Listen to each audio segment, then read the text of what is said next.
Okay, നമ്മളിപ്പം പഠിക്കാൻ പോകുന്നത് അനാലിസിസ് ഓഫ് ഫ്രെയിംസ് ആണ്. Okay, analysis of frames. ഈ ഫ്രെയിംസ് എന്ന് പറയുന്നത് അണ്ടർ ലോഡിങ് ഈ ഫ്രെയിംസ് ക്യാൻ അണ്ടർഗോ സ്വേ. ഓക്കെ, ഒന്ന് വിതൗട്ട് സ്വേയും ഉണ്ട്, സ്വേയിങ്ങും ഉണ്ട്. അത് depends upon the loading, also the supports, provided supports. Okay, അപ്പോൾ നമുക്ക് ഓരോ കേസസ് നോക്കാം. ആക്ച്വലി ഇപ്പം ഫ്രെയിംസ് സ്വേ ആവുന്നത് എങ്ങനെയാണ്? ജോയിൻസിൽ ട്രാൻസ്ലേഷൻ ഉണ്ടായാൽ, അതായത് ഹൊറിസോണ്ടൽ മൂവ്മെൻറ്റ് ഇല്ലെങ്കിൽ ഡിഫോർമേഷൻ ഉണ്ടായാലാണ് ഫ്രെയിംസ് സ്വേ ആയി എന്നുള്ളത് മനസ്സിലാക്കുന്നത്. ഓക്കെ, ഞാനൊരു ഫിഗർ വരച്ച് കാണിച്ചു തരാം.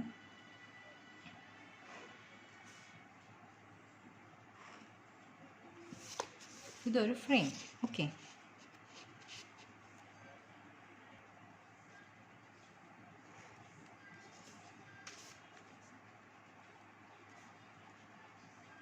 ഇത് എ, ഇത് ബി, ഇത് സി, ഇത് ഡി.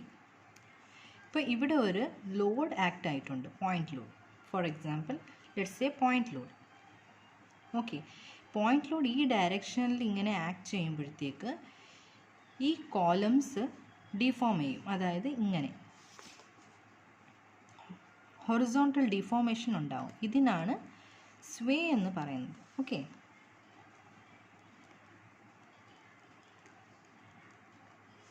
ഇങ്ങനെ ഇതിനാണ് സ്വേ എന്ന് പറയുന്നത്. ഇവിടെ ഫ്രെയിം ഹാസ് അണ്ടർഗോൺ സ്വേ. ഇതിപ്പോൾ ജനറലായിട്ട് സ്വേ എന്ന് പറയുന്നത് എന്താണ് എന്നുള്ളത് ഞാൻ കാണിച്ചു തന്നതാണ്. ഓക്കെ, ഇതിലൊരു 6 കേസസ് ഉണ്ട് ഫ്രെയിം ഹാസ് അണ്ടർഗോൺ സ്വേ എന്ന് പറയാൻ വേണ്ടിയിട്ട്. അപ്പോൾ ഓരോ കേസസ് ഞാൻ പറയാം. ഫസ്റ്റ് കേസ് എന്ന് പറയുന്നത് ഒന്ന് eccentric or unsymmetrical loading on the frame. Okay, eccentric or unsymmetrical loading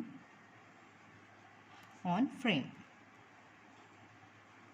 അതായത് ഒരു ഫ്രെയിം കൺസിഡർ ചെയ്യാം.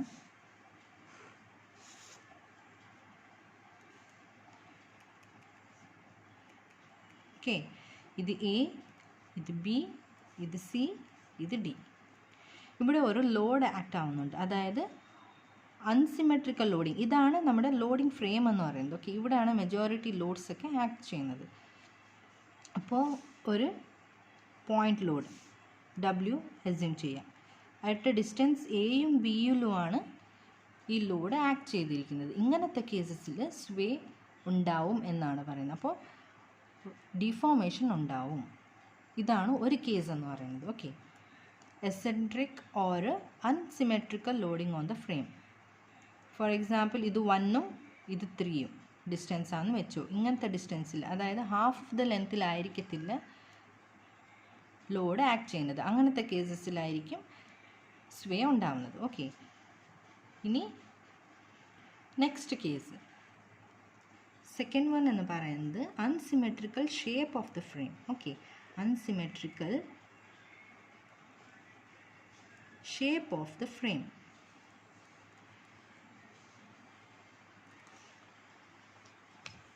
അതായത്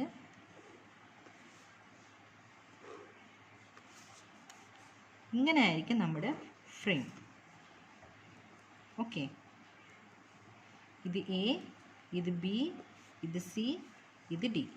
ഇവിടെ സെൻറ്ററായിട്ട് പോയിന്റ് ലോഡ് ആക്ട് ചെയ്യുന്നുണ്ടെന്ന് വിചാരിച്ചു. ഇവിടെ ഇപ്പോൾ പോയിന്റ് ലോഡ് സെൻറ്റർ ആണെങ്കിൽ പോലും, സെൻറ്ററിൽ ആക്ട് ചെയ്യുന്നതാണെങ്കിലും പോലും ഇത് അൺസിമെട്രിക്കൽ ഷേപ്പാണ് ഇവിടെ ഫ്രെയിമിൻ്റെത്. മനസ്സിലായോ? ഇവിടെയും ഡിൻ്റെയും ഡിഫറൻസ് ഇൻ ഹൈറ്റ് ഉണ്ടോ? അപ്പോൾ അൺസിമെട്രിക്കലാണിത്. അപ്പോൾ ഇങ്ങനത്തെ കേസസിലും സ്വേ ആവും. ഓക്കെ, ഇതാണ് സെക്കൻഡ് കേസ് എന്ന് പറയുന്നത്. Next third case. Third case എന്താണ്? Different end conditions of the column. Okay, different end conditions of column.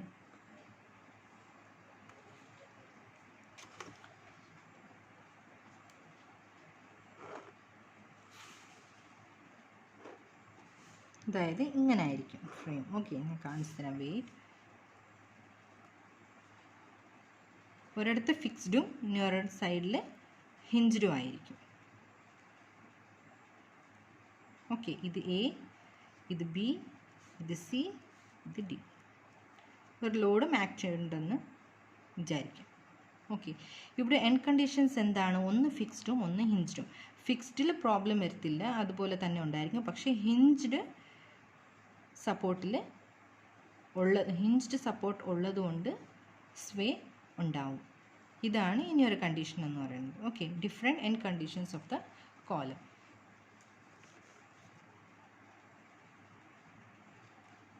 ഇനി നെക്സ്റ്റ് ഫോർത്ത് വൺ എന്ന് പറയുന്നത് non uniform section of the members. Okay, non uniform section of members.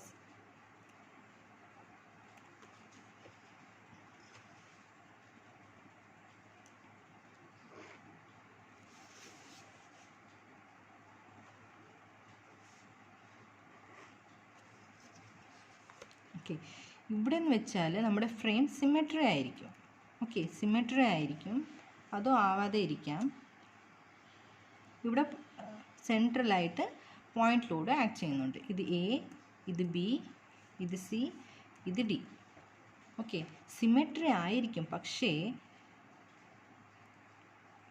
Section uniform ആയിരിക്കത്തില്ല. അതായത് ഇവിടെ ഐയും ഇവിടെ 2i ഇങ്ങനെ ഡിഫറെൻറ്റ് സെക്ഷൻസ് ആണെങ്കിൽ ഇതിപ്പോൾ രണ്ട് കോളമിൻ്റെയും സെക്ഷൻസ് എന്ന് പറയുന്നത് ഡിഫറെൻ്റ് ആണ്. ഒന്ന് ഐയും ഒന്ന് 2i. അപ്പോൾ ഇങ്ങനത്തെ കേസസിലും frame undergoes sway. Okay, frame undergoes sway. Okay ആണല്ലോ. ഇവിടെ സെക്ഷൻസ് യൂണിഫോം ആയിരിക്കത്തില്ല. ഓക്കെ, ഇനി നെക്സ്റ്റ് കേസ് എന്ന് പറയുന്നത് horizontal loading on the column. Okay, horizontal loading on column. ഈ കേസ് എങ്ങനെയാണ്? ഒരു ഫ്രെയിം കൺസിഡർ ചെയ്യാം.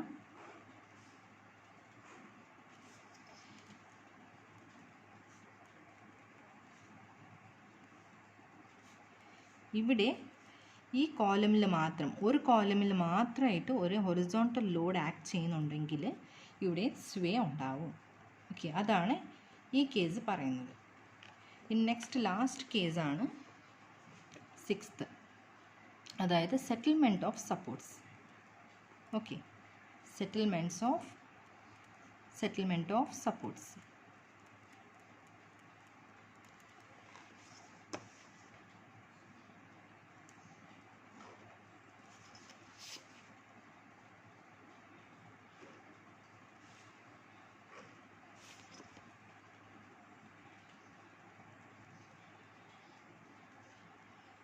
ഇത് എ, ഇത് ബി, ഇത് സി, ഇത് ഡി.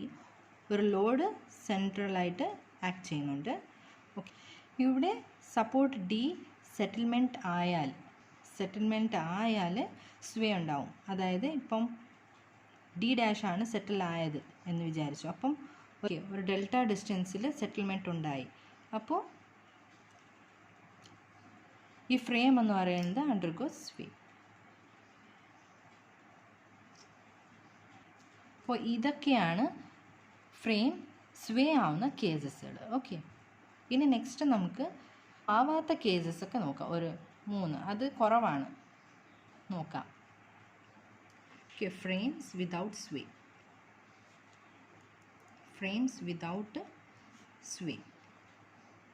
ഓക്കെ, ഫസ്റ്റ് കേസ് എന്ന് പറയുന്നത്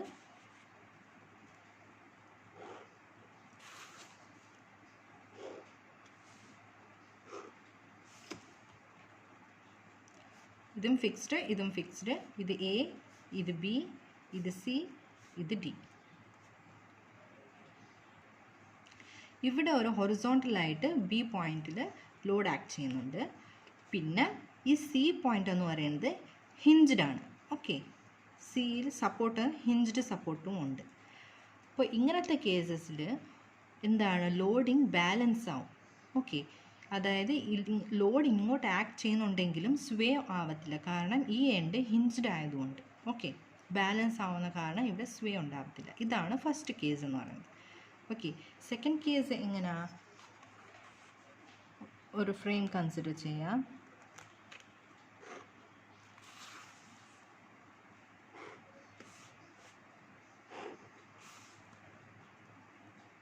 ഇത് എ, ബി, സി, ഡി. അതായത് പോയിന്റ് ലോഡ് L/2 ഡിസ്റ്റൻസിൽ ആക്ട് ചെയ്യുവാണെങ്കിൽ the frame is without sway. Okay, ഇത് W ലോഡ്. അതായത് ഈക്വൽ ഡിസ്റ്റൻസിൽ സെൻറ്റർ ആയിട്ടായിരിക്കും ലോഡ് ആക്ട് ചെയ്തിട്ടുണ്ടാവുക. അങ്ങനത്തെ കേസിൽ സ്വേ ഉണ്ടാവത്തില്ല. ഓക്കെ, ഇതാണ് second case. Third case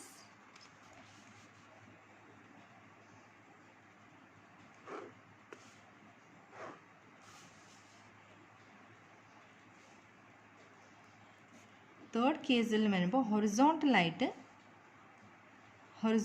act ചെയ്യുന്ന ഫോഴ്സസ് രണ്ട് കോളമിലും ഓപ്പോസിറ്റായിട്ട് ആക്ട് ചെയ്യുന്നതുകൊണ്ട് ഫ്രെയിം ബാലൻസ്ഡ് ആയിരിക്കും. ഓക്കെ, ഇവിടെയും സ്വേ ഉണ്ടാവത്തില്ല. ഇതാണ് തേർഡ് കേസ്. ഓക്കെ, അപ്പോൾ ഒരു ഫ്രെയിം തന്നാൽ അതിൽ സ്വേ ആണോ വിതൗട്ട് സ്വേ ആണോ എന്ന് കാണുമ്പോൾ മനസ്സിലാവണം, എന്നാലേ നമുക്ക് പ്രോബ്ലം ചെയ്യാൻ പറ്റത്തുള്ളൂ. ഓക്കെ.